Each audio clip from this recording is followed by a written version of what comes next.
I was so excited to come to Italy because I have never been across the pond.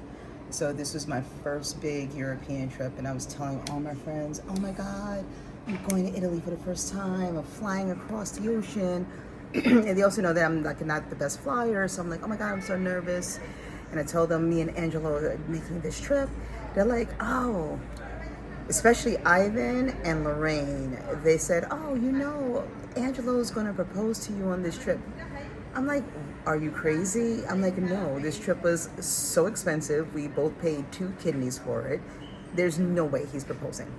No way in heck is he proposing on this trip because it was really expensive, and I knew it was a big it was like a big expense, and I was just happy just to come to Italy.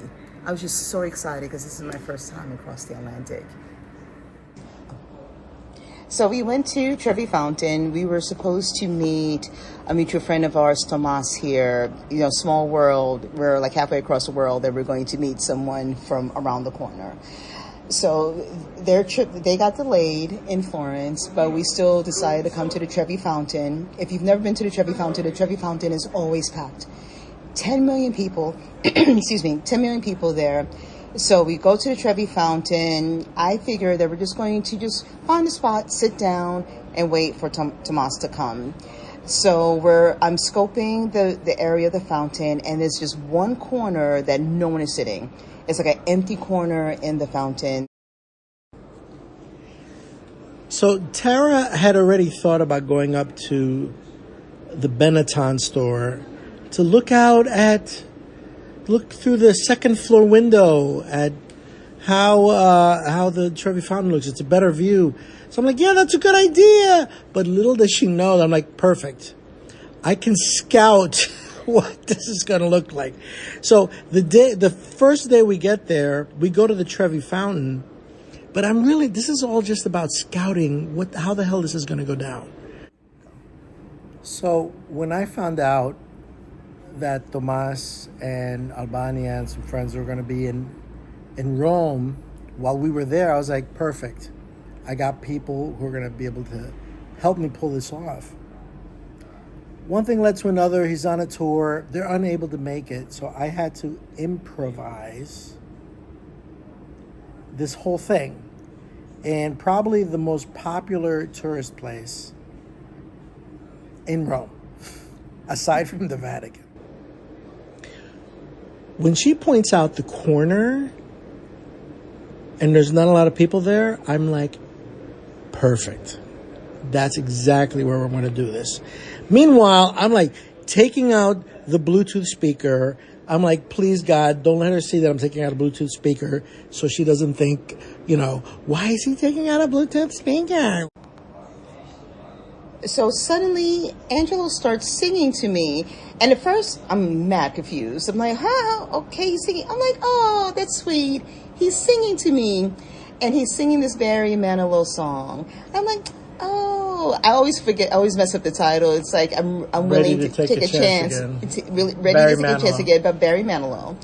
And I'm like, oh, that's so sweet. And he's singing. And suddenly, I see him drop to his knee. And then my mind just short circuit. I'm like, no, this is happening. Oh my God, this is happening. He reaches into his bag. I am now ugly crying.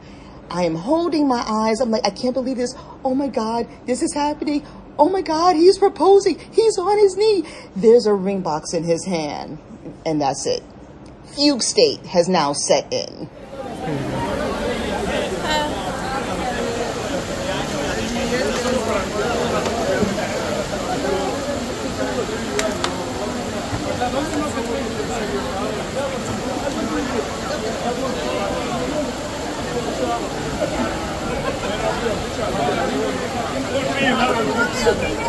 One second.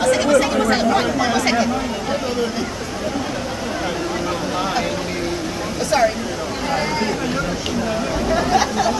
Sing from the past, doing okay, not very well. I'm ready to take. Oh my God. foot on the line with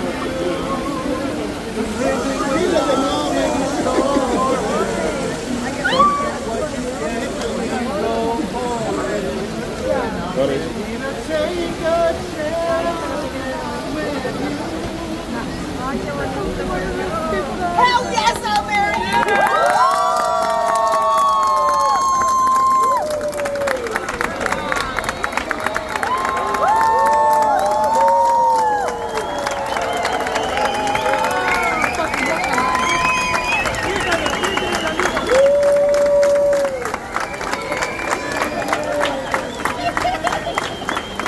and I'm ready to take a chance again. Ready to put my love on the line with you. Congratulations. Thank you.